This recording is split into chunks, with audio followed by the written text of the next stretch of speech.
सच्चे प्रेमी की पहचान। एक राजा और तीन रानियों की कहानी। एक समय की बात है, एक राज्य में एक राजा राज्य करता था। राजा के तीन रानियां थीं, जिनसे राजा बेहद प्रेम करता था। किंतु पहली रानी के अधिक सुंदर होने के कारण राजा उससे अधिक प्रेम करता था तथा उसे अधिक समय देता था। दूसरी और तीसरी रानी को राजा अधिक समय नहीं दे पाता था, इसलिए दूसरी रानी अक्सर राज्य के कर्मचारियों के साथ अपना समय बिताती थी, जबकि तीसरी रानी राजा केवल राजा से प्रेम रखती थी। राजा चाहे कम समय ही दे, लेकिन वह उसे छोड़कर किसी परपुरुष का चिंतन नहीं करती थी। राजा रानियों की बाहरी सुंदरता के आधार पर उन्हें प्राथमिकता दे रहा था, किंतु उसे रानियों की आंतरिक मनोदशा का बिल्कुल भी ज्ञान नहीं था। एक दिन कुलगुरु का राजमहल में आगमन हुआ। वह किसी आवश्यक कार्यवश राजा से मिलने आए थे। तब महाराज अपनी पहली रानी के साथ अपने हरम में थे। कुलगुरु को आते देख तीसरी रानी ने उनका स्वागत किया और उन्हें अतिथि कक्ष में बिठाया और महाराज को सूचना करने के लिए सेवक भेज दिया। रानी की उदासीनता को देख कुलगुरु ने पूछ लिया, क्या बात है बेटी, तुम उदास क्यों हो? रानी बेचारी कुछ न बोल सकी और उठकर चल दी। तभी वहां खड़ी दीदी एक सेविका सामने आई और बोली, गुरुदेव की आज्ञा हो तो मैं कुछ कहूं। कुलगुरु ने संकेत से स्वीकृति दे दी। सेविका बोली, गुरुदेव, आपको तो पता है महाराज के तीन रानियां हैं, लेकिन महाराज अपना ज्यादातर समय पहली रानी के साथ बिताते हैं। उनकी इस उपेक्षा के कारण मंझली रानी ने तो मन बहलाने के दूसरे साधन खोज लिए, लेकिन छोटी रानी महाराज से ही प्रेम करती है, इसलिए चुपचाप उपेक्षा भी सह लेती है। सेविका की यह बात सुनकर कुलगुरु सारा मांजरा समझ गए। इतने में राजा भी आ गया। राजा ने कुलगुरु को प्रणाम किया और आसन ग्रहण किया।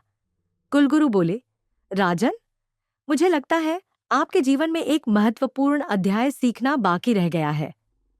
राजा बोला, यदि आपको लगता है गुरुदेव, तो मैं अवश्य सीखूंगा। बताइए वह अध्याय क्या है? कुलगुरु बोले, राजन, प्रत्येक वस्तु और व्यक्ति का जीवन में अपना महत्व होता है। प्रत्येक व्यक्ति जो आपके जीवन में है, इस राज्य से जुड़ा है। वह आपसे कुछ अपेक्षाएं रखता है और उसकी अपेक्षाओं को पूरा करना आपका कर्तव्य है। राजा बोला, गुरुदेव, क्या मुझसे कोई गलती हुई है?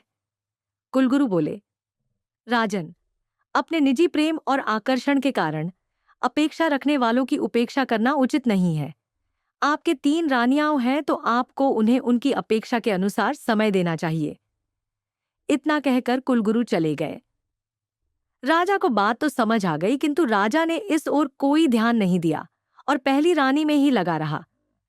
जब चेतावनी मिलने के बाद भी इंसान गलती करता है तो उसे अंत समय में पछताना ही पड्डीडी अचता है।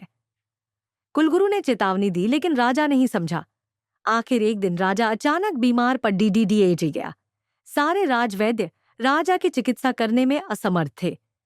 राजा मृत्युशैया पर पद्दधा कराह रहा था। राजा को अपना अंत समय निकट दिखने लगा। उसने अपनी पहली रानी को बुलाया और पूछा, हे प्रिय, मैं तुमसे बहुत प्रेम करता हूं, क्या तुम मेरे साथ चलोगी? पहली रानी बोली, महाराज, अभी मेरा जीवन शेष है। मैं और अधिक जी सकती हूं और मुझे जीने की इच्छा भी है, अतः मैं आपके साथ नहीं चल सकती। यह सुनकर राजा को झटका लगा। उसे विश्वास नहीं हो रहा था कि जिसे वह दिलो जान से चाहता है। उसने ऐसा जवाब दिया। तब राजा ने अपनी दूसरी रानी को बुलाया और कहा, हे प्रिय, क्या तुम मेरे साथ चलोगी? दूसरी रानी बोली, महाराज, जीते जी तो आप बड्डी रानी से चिपके रहे और अब मरते वक्त मुझे साथ चलने को बोल रहे हो। माफ कीजिएगा महाराज, मैं तो आपके मरने के बाद दूसरी शादी करूंगी और सुख से रहूंगी। यह सुनकर राजा बद्दा दुखी हुआ, किंतु मरता क्या करता? दो रानियों के जवाबों से वह इतना निराश हो गया कि उसने तीसरी रानी से कुछ पूछा ही नहीं। लेकिन छोटी रानी पर्दे की आड़ेच में खद्दी सब सुन रही थी।